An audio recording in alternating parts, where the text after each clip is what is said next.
This is Karina, and you're listening to Bold, Brown and British, a weekly podcast where we discuss what it means to be a brown person in a Western world. We've spoken about colorism, third culture identity, and dating, amongst many others in this podcast. So if this sounds like the type of content that you want to hear, please subscribe to us on Apple Podcast, iTunes, Stitcher, or wherever you get your podcasts from. You can also message us on Instagram. The handle is @BoldBrownAndBritish, or drop us an email via our website at www.boldbrownbritish.com. So without further ado, let's get on with this week's episode. Olly, hi, how are you? Hey, Karina. Oh, there we go. There you are. Lovely to meet you. Lovely. Face to face, almost. I know. Almost. Yeah. I feel like we've spoken so much, but I don't think we've kind of spoken on video, so to speak. Yeah. So it's lovely to meet you. It's lovely. It's lovely to see you. Well, Awesome. listen, thanks for joining. I'm thank you super for having excited me. about this one. Yeah, actually. me too. I've been looking forward to it. Yeah, so for the sake of our listeners, obviously, Olly, welcome. So the kind of little blurb that written is, Olly's a coach who helps on kind of relationship attachment and particular inner child healing. But why don't you tell us in your words what it is that you do? Who are you, Olly? Yeah, sure. Yeah, so currently, because I feel like, we're different people throughout different areas of our life, but currently I'm a trauma-informed relationship coach. So primarily I look at the way that people attach to other people, whether that's in intimate relationships or whether that's at work or even friendships, and really try and help them, give them the tools so that they can feel more secure, more empowered, and more worthy within every relationship they have. So that's what I'm currently doing. I'm always super excited. Obviously, we met through kind of like Instagram, basically. Yeah. We kind of found each other and kind of started chatting, and it was really kind of exciting. But I'm always super interested in this idea of kind of inner child, particularly. Now, and this is something we've kind of spoken about, but for argument's sake, for anyone that might not know, what exactly is this inner child, that everyone kind of keeps talking about, there's, because I from the conversations we've had, I remember I was like, well, is it me? Is it just like me who I am now? Is it like that voice inside my head? Like, what is it? And how do people touch with their inner child? Really good question, because I know it's become very, very popular. It's been around for a long time because Jung introduced it years and years ago. But now it's become very popular. The way that I kind of see it is we're one person, but we have lots of different parts. And so when you're a child, a lot of the time, each of us, no matter what your childhood and upbringing is, each of us go through experiences that are quite difficult to process.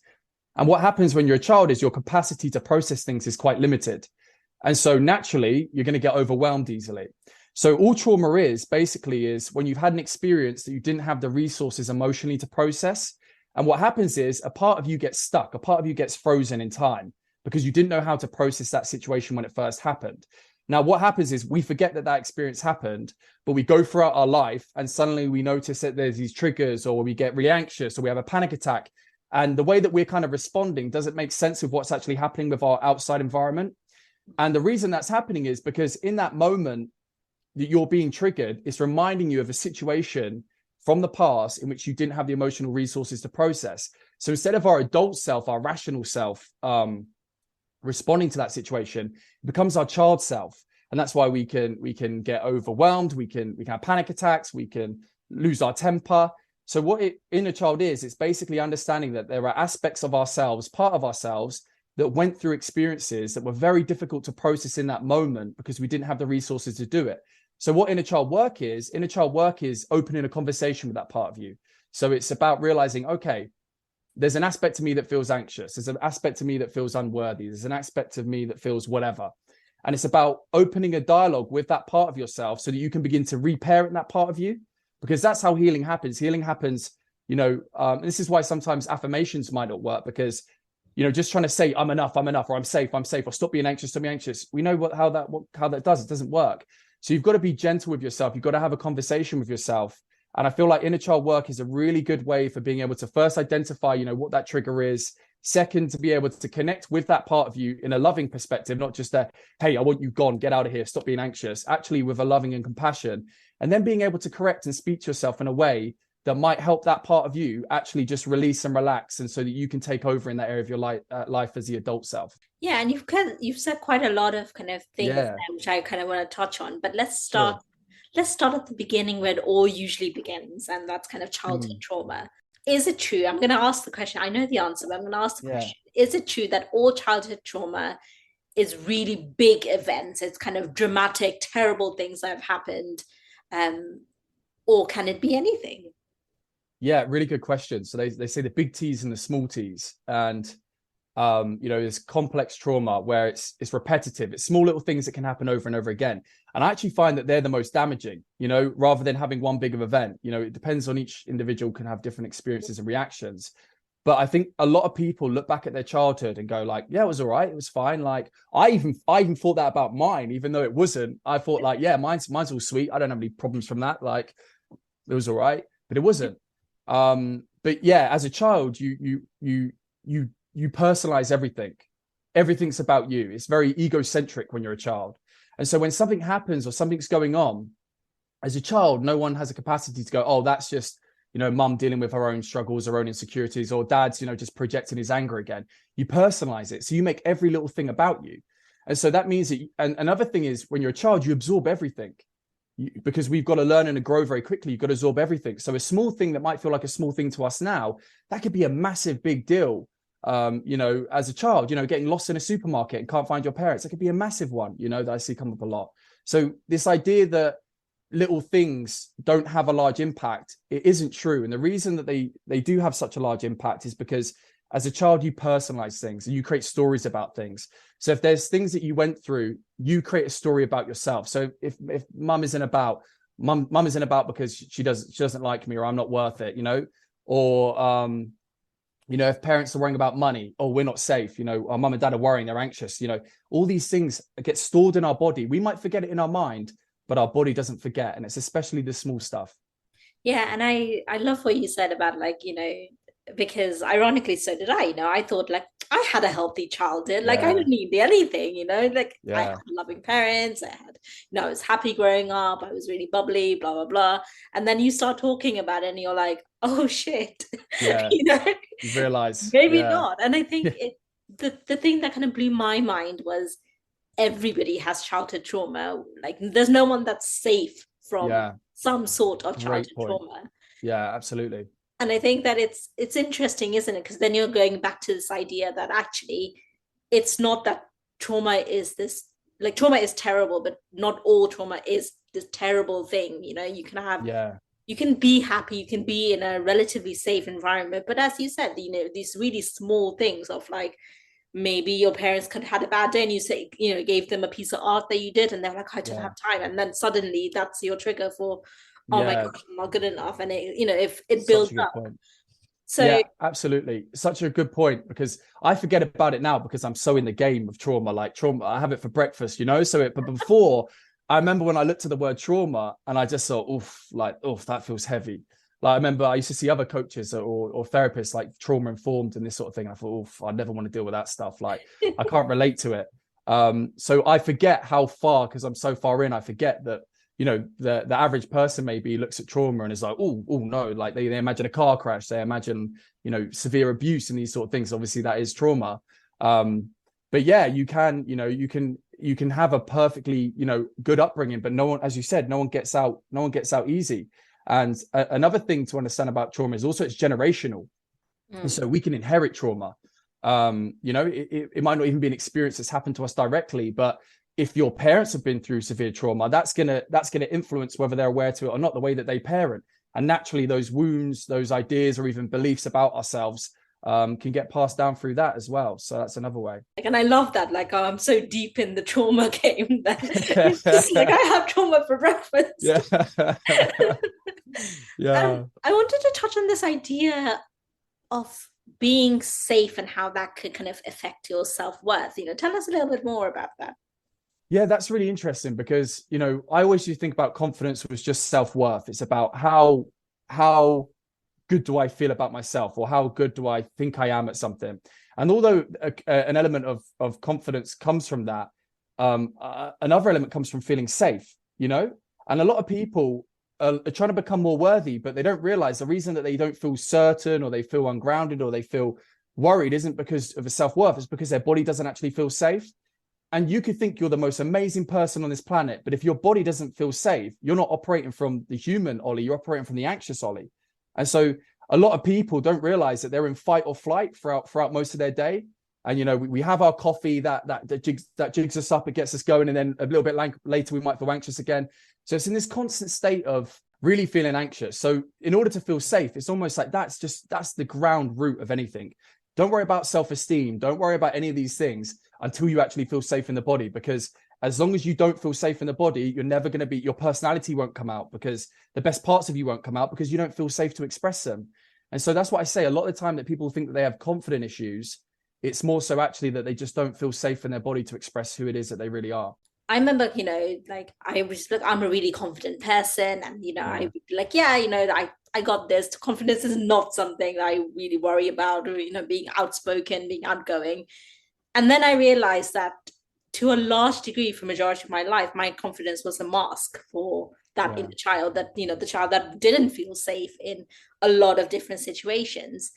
And I think that's just such a, when you're able to, again, like notice your triggers, notice the patterns in you that indicate that actually you're no longer, you're acting on a mask, you're acting on almost that flight and flight automated mode, rather than being true to yourself. And it's so, like, for me, and I'm, you know, I'm just gonna use personal examples, that it was so subtle. It was just kind of like, I'd be like, oh yeah, you know, I did have a heightened pulse rate, but I just thought that's because I was cold, or because I was just running on adrenaline. You blame it on other factors without actually noticing, hang on, why am I anxious? Why did this, for lack of a better word, trigger me? You know, why does this thing make me so angry in the first place? What is it about that makes you angry? And I think it's so hard to get to that point, but then where do you start? Yeah, that's such a beautiful point. That's a really beautiful point. And I can relate to the mask. All of this I can relate to. You know, it's almost, we really focused on polishing the mask, that we almost are afraid to take a look at what's underneath it. And it can almost feel like defeating, because we've almost got to admit to ourselves that, oh, okay, maybe I wasn't as confident as I thought, or maybe I wasn't this or that. Or so that's a big element of it. And I think another element of it is, you know, in answer to your question, where do you start? Is we really live in the head. We really live in the head. We really live in the mind. And we always listen to the mind story. The mind can tell you a million different things, but the body never lies. The body will always tell you how you really feel. And I feel like we live in a culture that's really promoted for us to be in our head, and not for us to be in our body, not for us to be connected with nature, not for us to be connected to ourselves. And so I think, and this leads me to like another big realization that I had, is I thought trauma was about getting it out of your head or changing my thought process. And I realized that actually trauma is about getting it out of the body. So if the biggest thing that kind of made an impact on me, and where I'd recommend people to start, is actually getting out of your head and actually getting into your body, and actually checking with, right, okay, what am I actually feeling? Because your body will always tell you. The mind will make up some sort of story, but the body will always tell you kind of where you're at. So that's the first piece of advice, is just pay attention to the body. You know, even anyone listening to this now, like, are you aware of your toes? Are you aware of your legs? What emotions are you feeling? Because it's so easy to get stuck in the logical part in our mind that we live there. And I think most people do live there. Yeah, and I think, like, so I saw this this TikTok, because obviously that's where all the healing happens. Yeah, TikTok, it's happening over there. Yeah. Where it literally was like, okay, hey, you unclench your jaw. And then I was like, oh shit, I am clenching my jaw, you know? And then it's like, relax your wrist. And I was like, I didn't even realize that I was doing this so unconsciously until someone told me.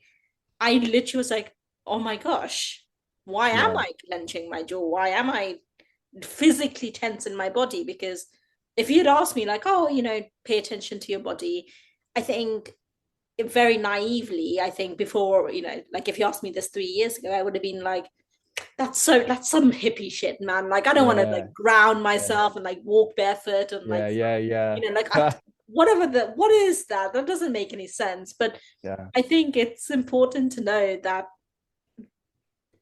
when we say grounding ourselves, it's not about, I mean, yes, of course, if you want to, you can walk barefoot in grass and physically use nature, but Yeah. it can just be getting fresh air. It can just be Yes. sitting still and being still and being Yes. comfortable with being still. But but I guess I'm curious, how do you explain grounding yourself and kind of starting Yeah. that process? I think the beautiful point that you've kind of made there is how powerful the simple stuff is.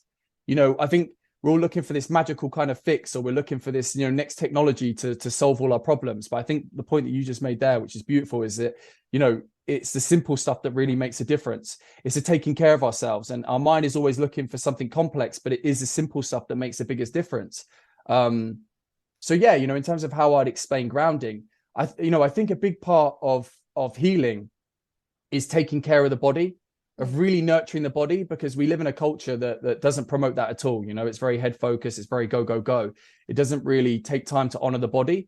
And, if we want to feel good about ourselves, if we want to have self-esteem, we need to treat ourselves like we're a worthy person. So I think, grounding is a great exercise, because what grounding helps you do is a lot of people's energy and attention is focused up here. And that's where a lot of people get anxious, because all of their energy, all their attention, they're living up here. It's almost like they're a floating head, going around life, but we have a body, we got arms, we got feet, but rarely is our attention there. So something like grounding is about, sometimes I do it with my bare feet. I'll put the bare feet on the ground, and that'll help me just focus my energy, my attention throughout my whole body, because having all of your attention just in your head, it's too overwhelming.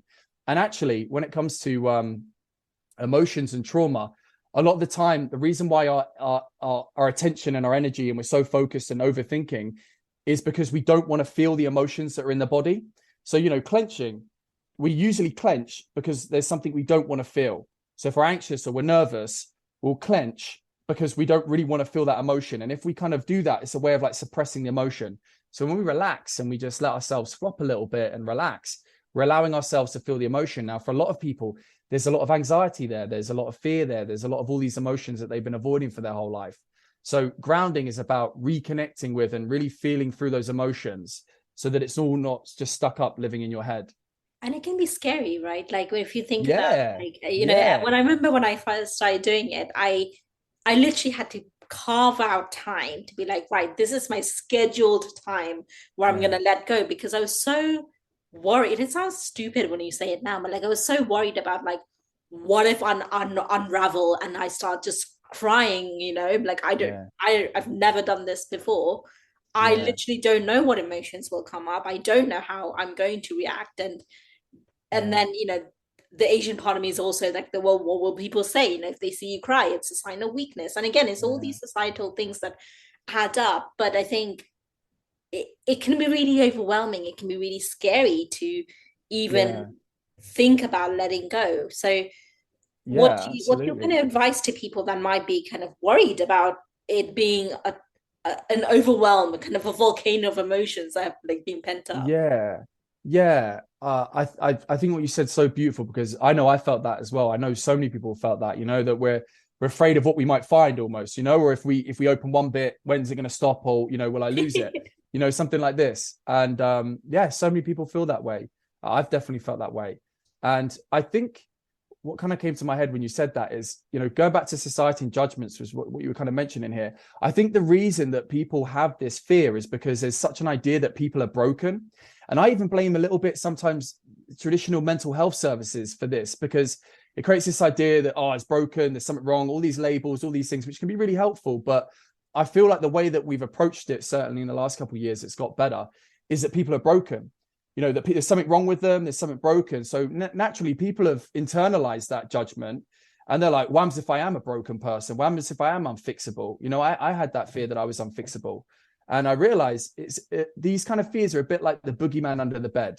It's almost like you're lying on your bed, you're afraid of what's under there. You don't want to look because you're afraid of what you might find. Yeah. You're living in anxiety and pain because you feel like something's under there and you haven't cleared it yet. A lot of the time, this is what happens. Most of the time is that when someone actually looks under the bed and they see there's nothing there. And this is a lot of what happens with people that feel like they're broken or are afraid of what they might find, or feel like if they're going to completely unravel, the unraveling never comes. Yeah. I've had moments of feeling broken. I've had moments of whatever, but I've never been broken. And I think knowing that and other people being able to internalize that message at all, that we're not broken. And in fact, there's probably a very, very, very good reason for why you're feeling the way that you're feeling. I feel like for that could probably help release that fear and help people be a little bit more brave leaning into it. Yeah, and I mean, it's funny you say about the boogeyman. Man. I was actually just rewatching or watching Supernatural, so I'm like, no, the boogeyman man could be there, you know. Oh, it could be a possibility. But going back, I guess it's something actually the youth said to me, that the broken parts of you are what make you, you are the unique parts of you. And if you're shutting that down, you're allowing yourself to not be you and then not be authentic. And then that in turn stops everyone else from being authentic and you making the connections that you want to make, but feel you can't make. And I just like, I remember that being like, absolutely, you know.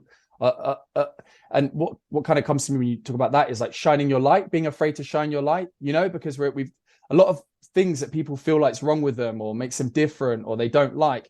They feel like it's a thing that they should hide, when really it's the thing that makes them special. It's the part that makes them unique. And when that's fully integrated, it's beautiful. It's such a gift.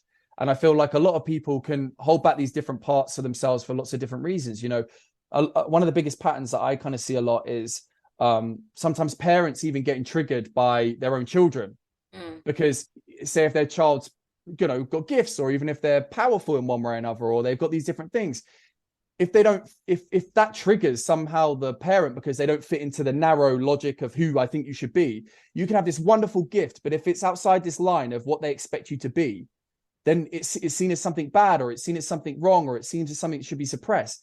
And that's why it's sad to think that people have got these really incredible gifts within themselves, but because maybe it didn't fit within this narrow framework of what their parents wanted or what society wanted, that they repress and hold it back.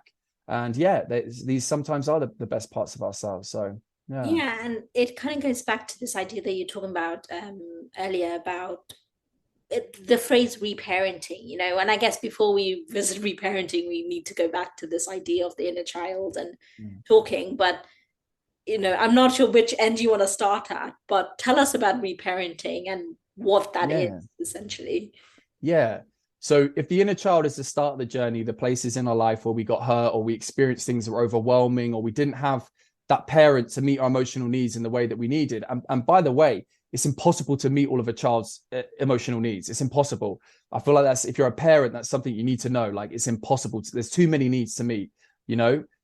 So anyway, if there's a child that doesn't get their emotional needs met or goes through something painful, that's when a part of our psyche freezes.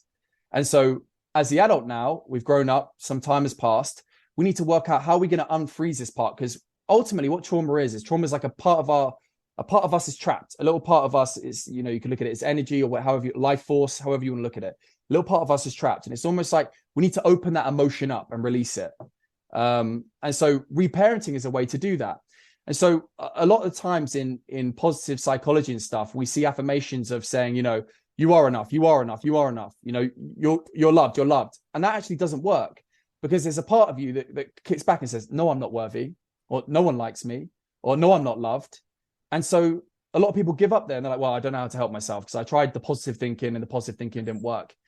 And this is where reparenting comes in, because you need to be more compassionate with yourselves. You're not some sort of machine that you're trying to rid yourself of your insecurities or rid yourself of low self-esteem. It's the wrong way to approach it. You want to approach it like you were your own really loving parent. That's the way that I see it. Your own really loving mom, your own really loving dad, both of them in one. And that's how you want to approach your trauma. So, you know, when you feel anxious, reparenting could look like, you know, a child, you know, a good parenting style wouldn't be like, hey, stop being anxious, you've got nothing to worry about. A good parenting would be, hey, what are you feeling anxious about? Seeing what part of you says, oh, okay, I can understand why you'd feel anxious. That feels natural. You know, I'm sure it's quite a scary moment for you. What do you need right now? What can I get you? I just want to feel safe and protected. Okay, cool. Let me make sure you feel that way.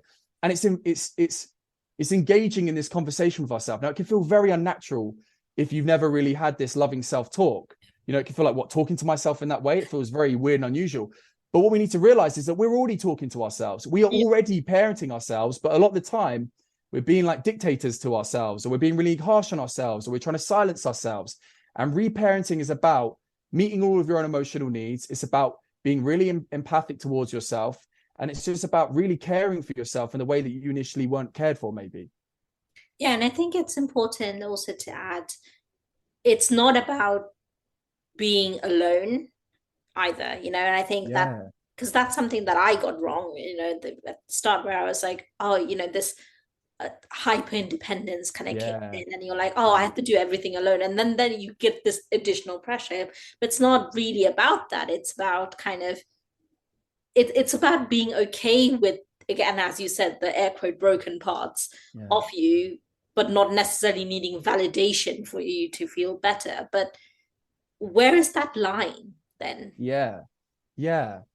So it comes down to fear a lot of the time. So, you know, you can get anxious and avoidant. They're like the two different types of ways that we operate in our relationships. And then you get secure. So anxious is, I really need you. Come here. Let's get close. Don't leave me. Stick with me forever. Don't leave by my side. That's anxious. Avoidant is, I'm scared to get too close to you because I can't trust you, or I don't feel safe with you. So rather than me asking for help, rather than me getting, you know, some support on this, I'd rather do it by myself because I don't want to share any of my vulnerable parts with you. I don't want to open myself up to you. I want to be in control of this, because if I give away control, then I'm not safe. And so they're really two sides of the same coin, anxious and avoidant, because ultimately they come from fear and they come from pain. And so what you're talking about there is the avoidant part. The avoidant part is, I can't rely on anyone. I can't really trust anyone. If I get too close, then I'll lose control. I have to hold on to this. I'm not safe. And so it's realizing that in life, we're either one of these two things, or we're in the middle. The middle is the sweet spot. That's where we all want to try and get to eventually. Yeah. Where we're neither chasing someone down the street because we feel that we need them, but we're not running away from them either. So it's just about being aware. Where do I operate in my relationships? Do I cling on too much? Do I come from a place of there's something missing within me and I need to hold on to someone? Or am I being avoidant here? Actually, I'm trying to create a wall with someone instead of a boundary. And I think that's a good question to ask yourself when if there's a tendency there, is go, is this a wall or is this a boundary? And if you're honest with yourself, you realize there is a little bit of a wall here. There is a little bit of a fear in me actually leaning in and asking for help. And it's good to have that awareness and then be able to lean in to do so. Yeah, and I think those are called the attachment styles. Are they the only attachment absolutely. styles? So you've got avoidant, and then you've got anxious, and then you've got fearful avoidant. And that's a mixture of the both. That's what I was blessed with, is you know, you get both. And a lot of the time, people that have fearful avoidant tend to have gone through some sort of childhood trauma. But you've got a mixture. You've got, for the fearful avoidant who's in the middle, there's a part of them that doesn't feel like they're enough, doesn't feel like that something's missing from their life and they need someone else to fill it. But they also feel a little bit scared, and they feel like they can't trust people, and they don't want to get close. And that's why you can see people in relationships where they're like in one moment, out one moment, they're in one moment. That's usually the fearful avoidant. So that's the sort of third attachment style or fourth attachment style.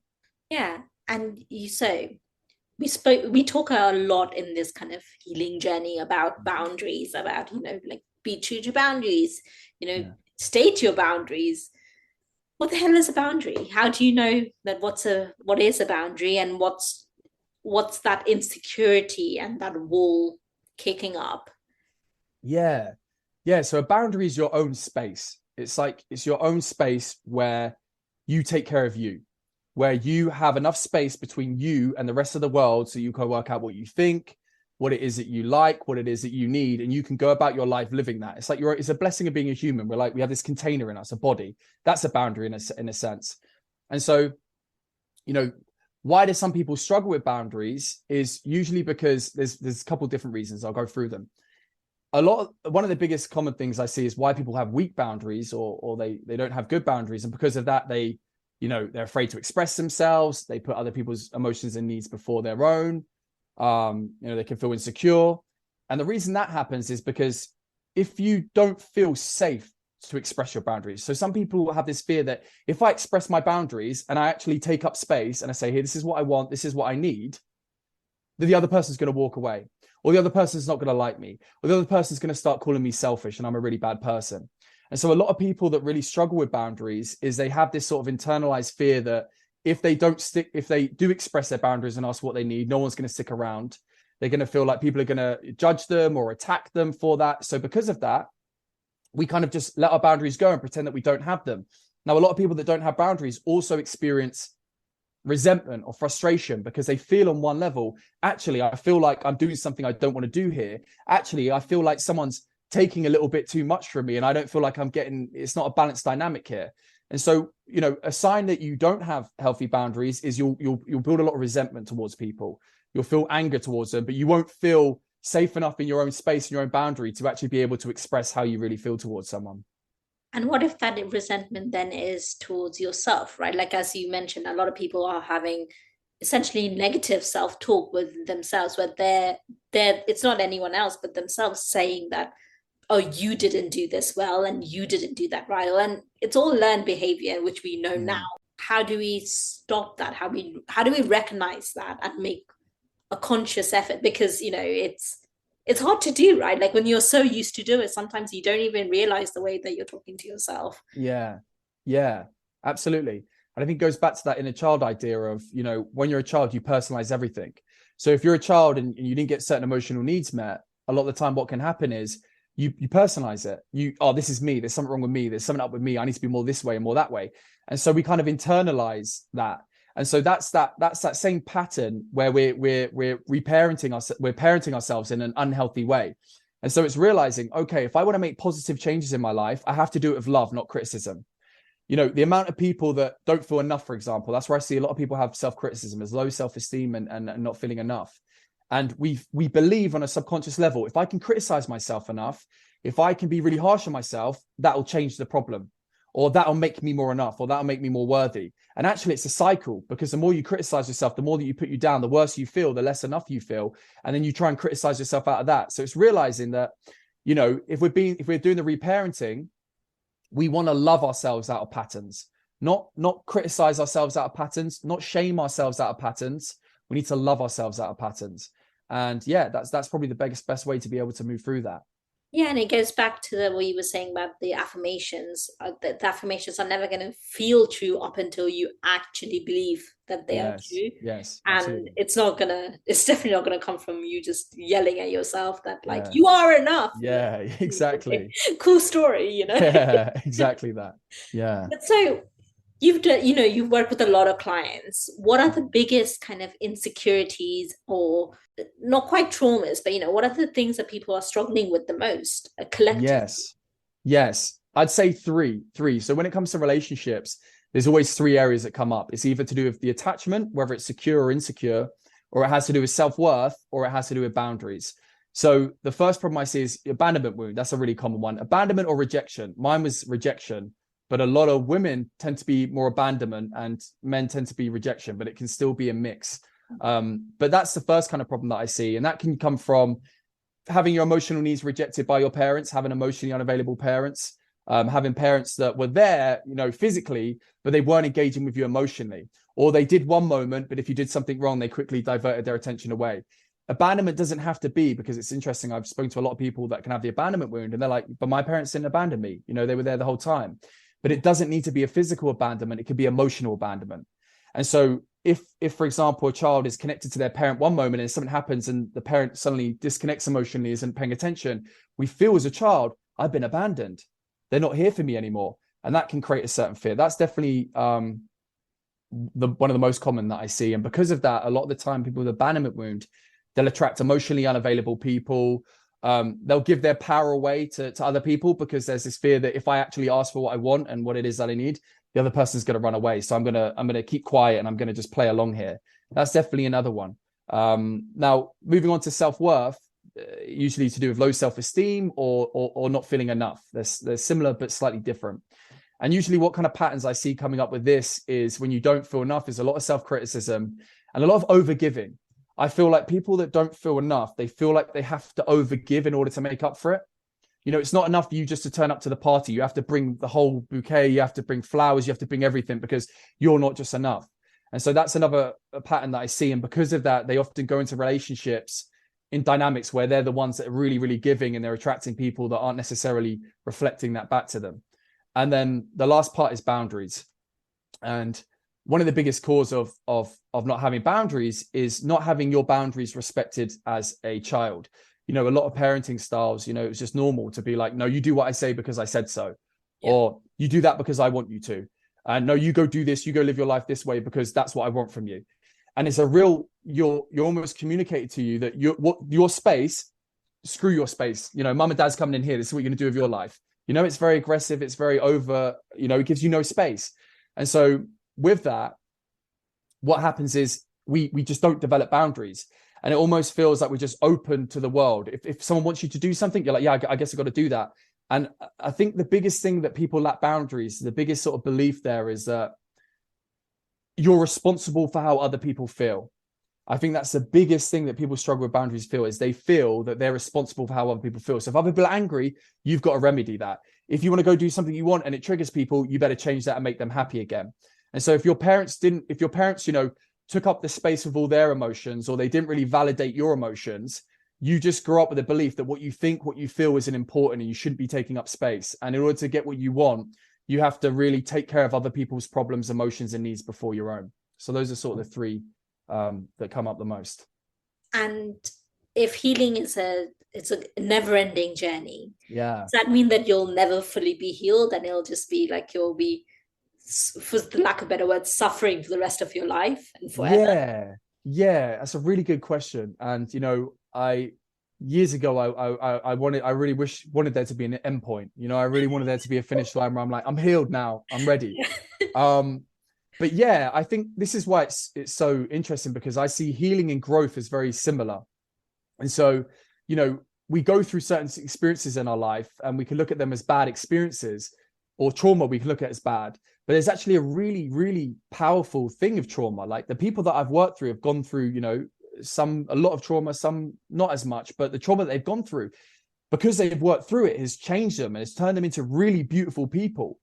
And so, you know, we can look at trauma as this thing that's really bad and needs to be gotten rid of, but it's almost like our work, so to speak. It's our spiritual work, or it's our soul work, is to work through that, grow and evolve. And I feel like if that trauma wasn't there, I wouldn't be able to grow and evolve. And so I feel like there's always going to be something for us to work on. I feel like, you know, the way that life's set up, there's always enough on your plate. You know, if you clear it, there's going to be more. It's a bit like being at work, I guess. So there's always going to be more, but I don't see it as a negative thing, because I see the trauma that I've experienced, the trauma that, you know, people I've worked through have gone through. It's been their biggest gift. So I guess, no, the healing journey doesn't end, but neither does the growing journey. And yeah, I wouldn't want it any other way. And what's the difference between healing and growth? I think we'd have to think about that. What's the difference? I guess it's how you, because when people say healing, a lot of the time they think, I've got a cut, I'm going to heal that. Yeah. I use healing quite in a broad sense, so I kind of mix it in with growing. But I think growth, I actually can't tell you the difference right now. Because I feel like healing's like it's you're hard to healing separate. A wound.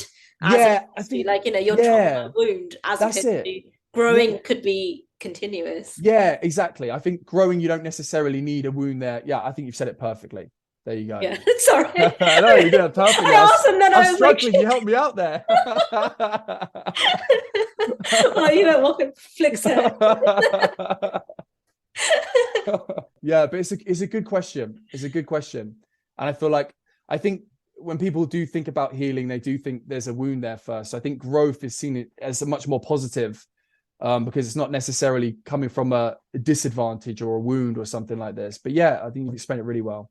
And there's this notion that, you know, that the women are much more emotionally, they're like unstable. They're air quote a lot, right? And it's that stereotypical thing. And then, you know, the other side is men have to be stoic. They have to be kind of somber. They have to be conservative, for lack of a better word, you know, in that feminine, masculine energy.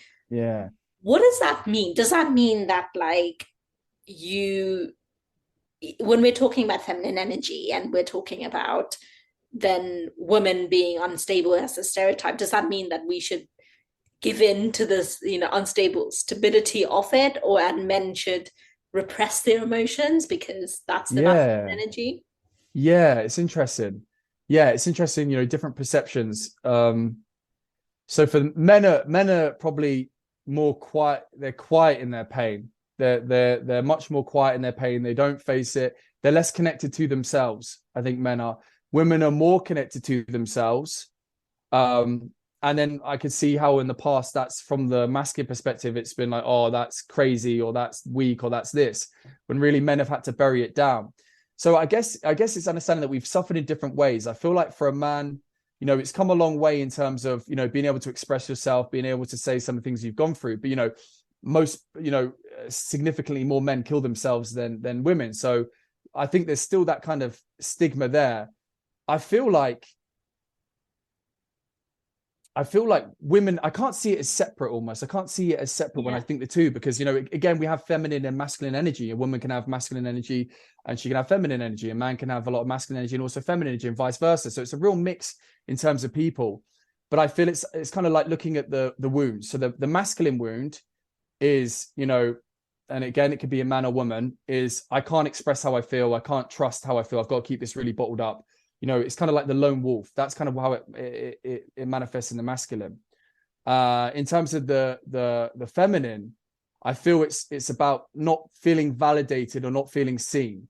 And I feel that's a big part that the kind of woman struggles with on that level. But yeah, in terms of how I see things changing, it is changing. I do see the men, it's almost like the men are able to learn, or are now learning the feminine within them. That's what's happening. And I feel like there needs to be a real balance. And I feel like that's kind of what's happening. It goes a little bit this way. But I think at the end of the day, we have both energies within us. And it's about being your authentic self, and also what the situation requires. There might be situations, you know, in my coaching, there's situations where it's more the masculine.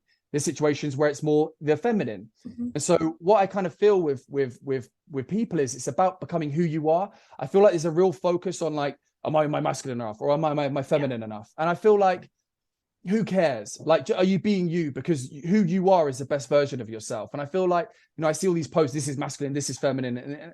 And it feels like we've gone a little bit overkill with it. I think it's good to get awareness around what comes from where. But at the end of the day, it's like trying to split yourself in two, because we have both energies within ourselves. So what I think is more healthier for people is to focus on how can you be your authentic core self, and who you'll be will also be flexible with what you can do in that moment. So you want access to both energies. You want to heal both energies within you, because if a situation requires you to be in your masculine, you do that.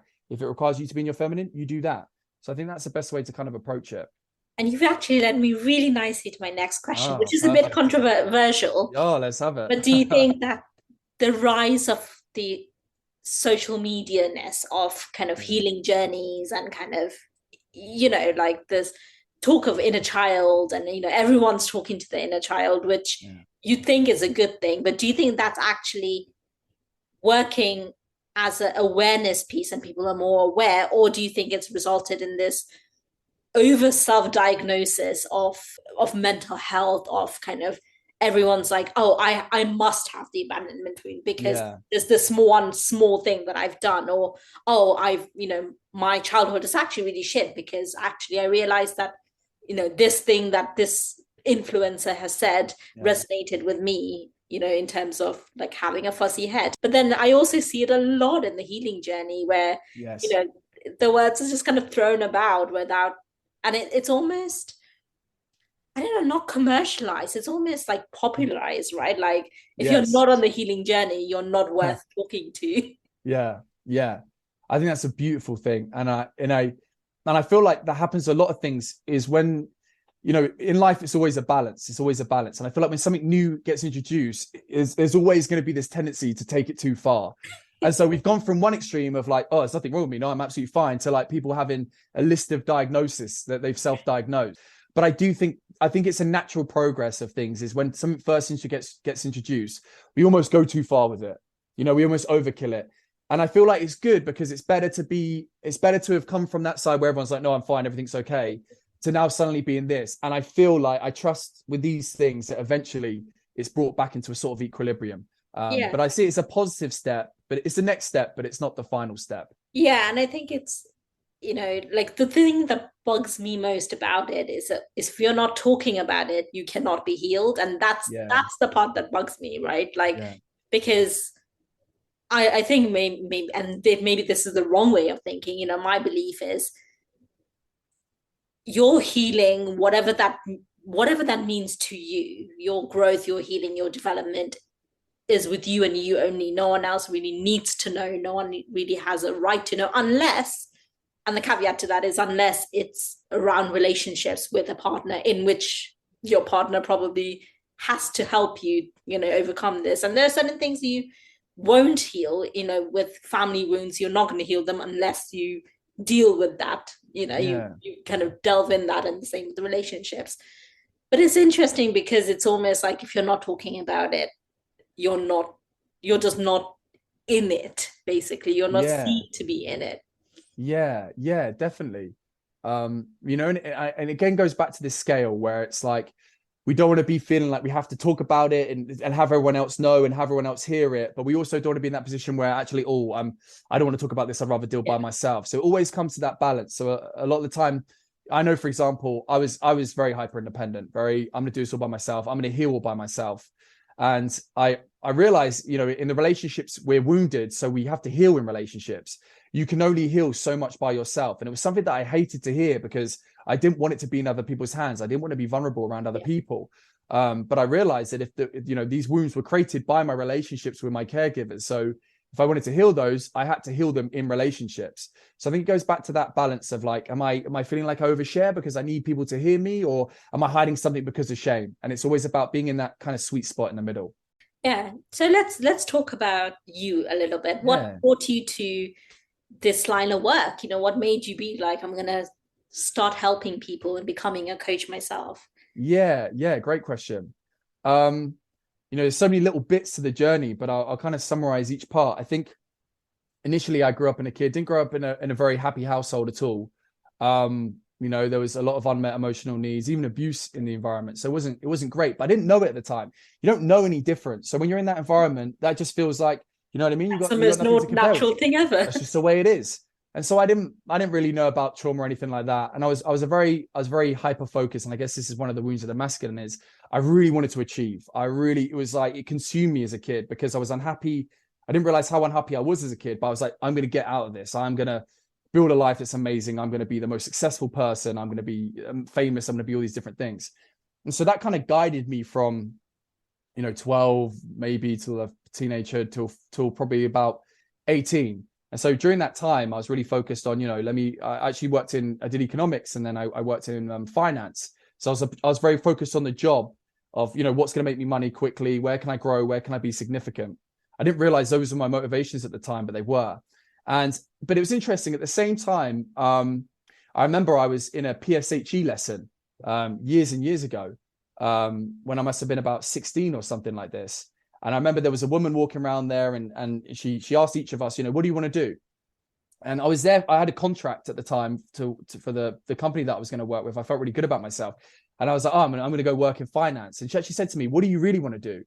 And then I kind of stopped for a second. I was like, actually, I want to help people. I want to be a motivational speaker.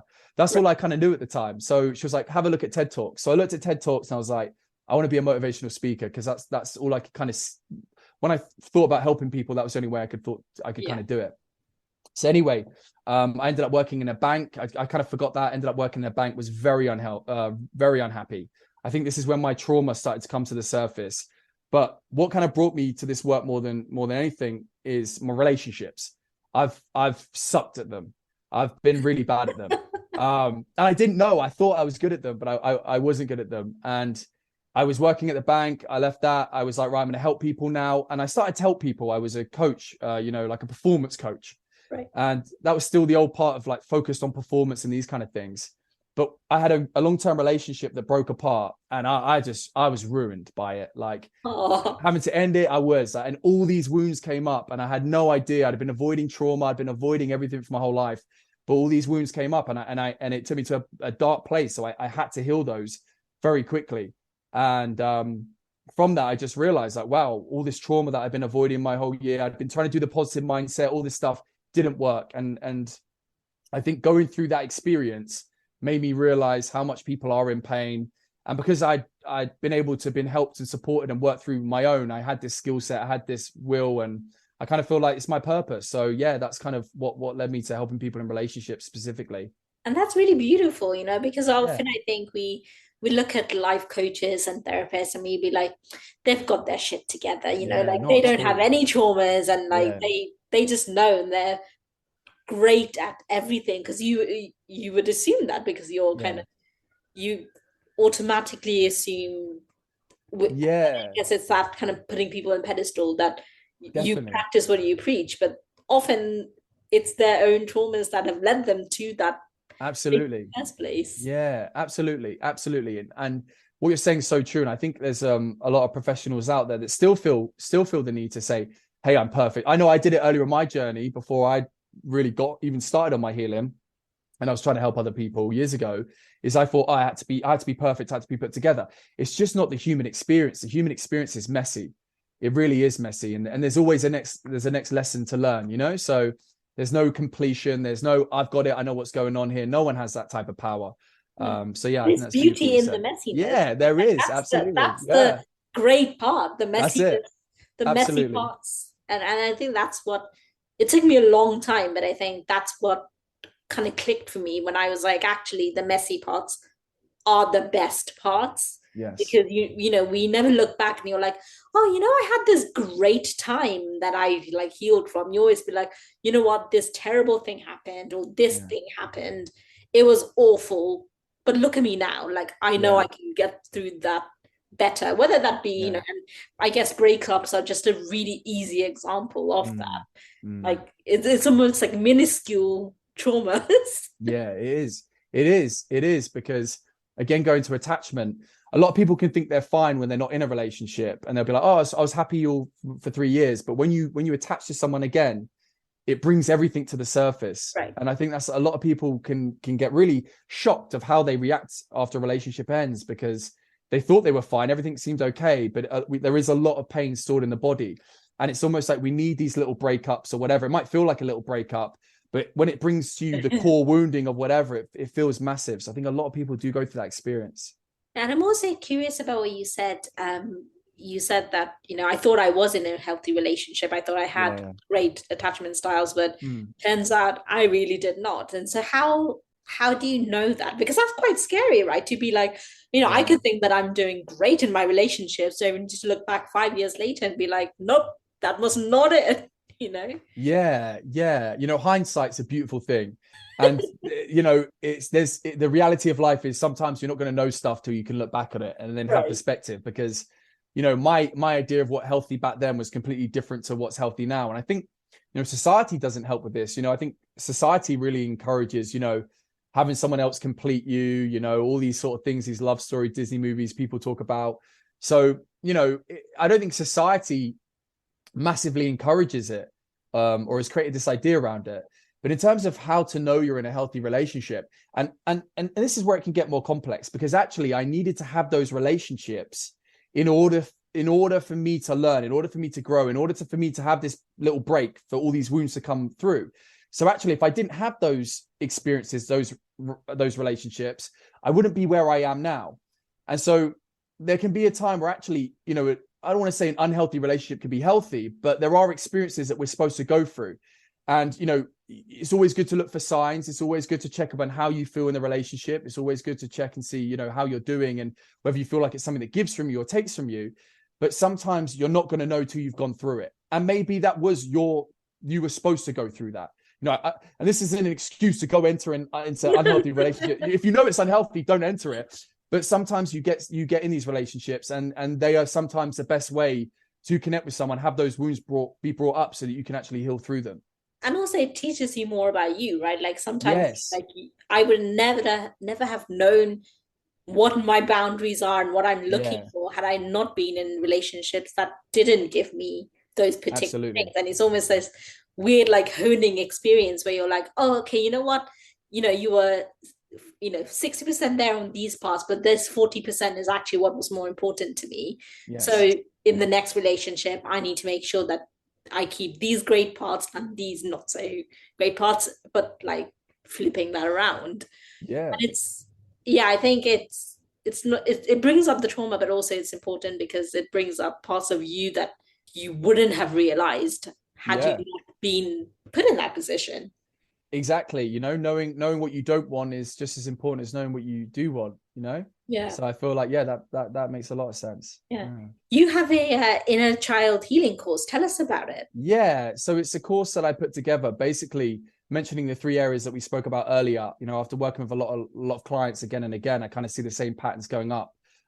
So I put together a program that really kind of takes you through where the trauma could have come from, how we can use inner child work, some of the patterns and beliefs that can stop us feeling not enough, abandonment wound, and also beliefs to do with our boundaries. So it's a course that has that all put together, that it has guided meditations, it has different videos, and it's really sort of a process that I've been given as a gift almost for all the amazing people that I've worked through. And I've put it together in a really simple way, so that people can heal in their own space and their own pace, because I know it took me a while to want to work with someone, to feel safe in doing that. It took me quite a couple of years before that. So I feel like if you're someone that, wants to be able to kind of take it into your own hands a little bit, create a little bit more awareness and experience some healing, that's a course that I definitely recommend. Or you could be like me, where I turned around and I was like, jump straight in. Like, no, I was like, you know what? I know I want somebody, but I just need to heal myself before I talk to somebody. Yes. Like, yeah. I just need to fix myself. That's it. Yeah. That one. I know that one myself. That's why I saw it. Yeah. You're like, never not. That's not the point.